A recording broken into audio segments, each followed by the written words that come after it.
Sir ప్రస్తావనలో కూడా చాలా మందికి తెలియదు ఏంటంటే మరి వామపక్ష ఉద్యమాల నుంచి సారు తరబిందు పొంది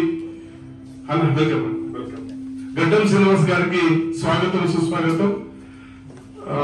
తను వచ్చి కాంగ్రెస్ పార్టీ ఎస్సీసీఎల్ కన్వీనర్ గా చేస్తున్నారు. మరి తను కూడా రావడం జరిగింది సార్ ప్రోగ్రామ్ కి. మరి ఇట్లా ఈ విధంగా సమాజంలో చాలా మందిని ప్రభావితం చేసినటువంటి వ్యక్తి ఎవరైనా ఉన్నారంటే నారాయణ గారు. తన ఉద్యమం వామపక్ష ఉద్యమాల్లో మొదలుపెట్టి అక్కడ తరబిదు పొంది తర్వాత యూనివర్సిటీలో కేఎస్పీని గాంధీ సంగ్రామ పరిషత్ ని స్థాపించి మళ్ళీ అక్కడ నుండి కాశీరామ్ గారితో పరిచయం ఏర్పడి మొట్టమొదటిసారిగా ఉమ్మడి ఆంధ్రప్రదేశ్ లో 2 తెలుగు రాష్ట్రాల్లో కాశీరామ్ గారు ఒకే ఒక మాట చెప్పారు, నారాయణ గారు మీరు ఏదైతే ఉద్యోగం చేస్తున్నారో ఉద్యోగానికి రాజీనామా చేసి బహుజన ఉద్యమాల్లో క్రియాశీలకంగా పూర్తి బాధ్యతలు తీసుకోమని చెప్పినటువంటి వ్యక్తి 2 రాష్ట్రాల్లో ఉన్న వ్యక్తి ఎవరైనా ఉన్నారంటే ఆయన నారాయణ సార్ గారు. అట్లాగే బ్రాహ్మణిస్టు భ్రమం నుండి బయటపడి కమ్యూనిస్టు పార్టీ అనే ఒక పుస్తకం ఏదైతే ఉందో ఉమ్మడి ఆంధ్రప్రదేశ్ లో చర్చనీయం అయిపోయింది. ఆ తెలంగాణలో ఆంధ్రప్రదేశ్ లోనే కాదు మొత్తం భారతదేశం అంతటా ఆ పుస్తకాన్ని తీసుకుపోయి చర్చ చేసినటువంటి చరిత్ర మన నారాయణ గారికి ఉంది. అది చదివితే గాని మేము కమ్యూనిస్టు ఉద్యమాల నుండి ఈ బ్రాహ్మణిస్టు భ్రమం నుండి బయటపడిన కమ్యూనిస్టు పార్టీలు ఒక సిద్ధాంత గ్రంథం ఏదైతే ఉందో ఆ గ్రంథాన్ని చదువుకున్న తర్వాతనే మేము ఇటు డైవర్సిటీ తీసుకున్నాం, ఇటు బహుజన ఉద్యమాల వైపు డైవర్సిటీ తీసుకున్నాం. అది తీసుకున్న తర్వాతనే మొత్తం 2 రాష్ట్రాల్లో కాశీరామ్ గారితో కాశ్మీర్ నుండి కన్యాకుమారి వారికి జీప్ ర్యాలీ ఏదైతే ఉందో ఆ ర్యాలీలో సార్తో పాటు నేను వెళ్ళడం జరిగింది. ఇట్లా ఒక్కొక్క ఉద్యమం ఒక్కొక్క పోరాటం ప్రజా పార్లమెంటరీ వ్యవస్థలు ఇట్లా అన్ని కాశీరాముతో 2 తెలంగాణ రాష్ట్రాల్లో ఎక్కువ సన్నిహితంగా ఉండి ఎక్కువ ఆయనతో పాటు మరి ఫ్లైట్ లో వెళ్లి ఢిల్లీ వెళ్లి ఒక ప్రోగ్రామ్ చేసినటువంటి వ్యక్తి ఎవరైతే ఉన్నారంటే నారాయణ సారు. నారాయణ సారు వాస్తవంగా మేమెంత ప్రభావితమయ్యామంటే నారాయణ సార్తో నిజంగా నేను అటు కొన్ని సందర్భాల్లో చెప్పకూడదేమో. ఈ రోజు నా జీవితం నేను ఈ స్టేజ్ ఉన్నానంటే అది నాకు ఏకైక నాయకుడు తెలుగు రాష్ట్రాల్లో మా నారాయణ గారు. ఒక ఉద్యమ స్ఫూర్తే కాదు, ఒక రాజకీయ నేపథ్యమే కాదు, బహుజన పందాయే కాదు, మమ్మల్ని కుటుంబ పరంగా రోజు ప్రభావితం చేస్తున్నటువంటి వ్యక్తి నారాయణ గారు. మా పిల్లలకు కూడా చెప్పాను, రాత్రి ఫోన్ చేసి డాడీ రేపు నారాయణ గారి బర్త్డే ఉన్నదంటే వెళ్ళిరండి డాడీ అని చెప్పారు. అంటే మా ఫ్యామిలీతో అంత ప్రభావితం అయ్యారు. నేను ఇంకొక మాట చెప్తున్నాను, ఈ రోజు సార్ లాగా చాలా మంది ఉద్యమాలు చేస్తూ ఉంటారు, నాయకత్వం వహిస్తూ ఉంటారు, ఇంట్లో ఒకటి బయట ఒకటి ఉంటారు. కానీ సార్ అట్లా కాదు, ఒక ప్యూరిటీ లీడర్. అసలు ప్యూరిటీ 2 రాష్ట్రాల్లో ఒక ప్యూరిటీగా ఏ ఉద్యమం గురించి మాట్లాడుతున్నారో, ఏ రాజకీయ బహుజనులకు రాజ్యాధికారం రావాలని ఏదైతే మాట్లాడుతున్నారో డయాస్ ముందర ఒకటి ఇంటి దగ్గర ఒకటి ఉండదు. మేము ఎప్పుడు వెళ్ళినా కూడా మాకు ఇంటి దగ్గర కూడా అదే ప్రభావితం ఉంటది, బయట కూడా అదే ప్రభావం. అంత ప్యూరిటీగా ఉన్నటువంటి వ్యక్తి అంటే చెప్పడంలో సార్తో పాటు మేము చాలా మందిని బిఎస్ రాములు గాని కంచాయ్యలేని గాని గూడంజలేని గాని గద్దర్ గాని చాలా మందిని చూస్తుంటాము. కానీ ఇంత ప్యూరిటీగా నాకైతే నా పర్సనల్ ఒపీనియన్ తప్పు కనుకోవద్దు, వీళ్ళందరినీ గౌరవిస్తూనే సార్ ద్వారా మేము ప్రభావితం చెందాము. దయచేసి సార్ వాళ్ళ ఇల్లు కూడా ఎట్లా ఉంటదంటే మేము 94 నుండి సార్ దగ్గర పనిచేస్తా ఉన్నాం బిఎస్ లో. ప్రస్తుతానికి నేను బిఎస్ లో లేను, కాంగ్రెస్ పార్టీలో ఉన్నాను. ఈ రోజు నేను Telangana state development coordination committee director గా నన్ను ఎన్నుకోవడం జరిగింది.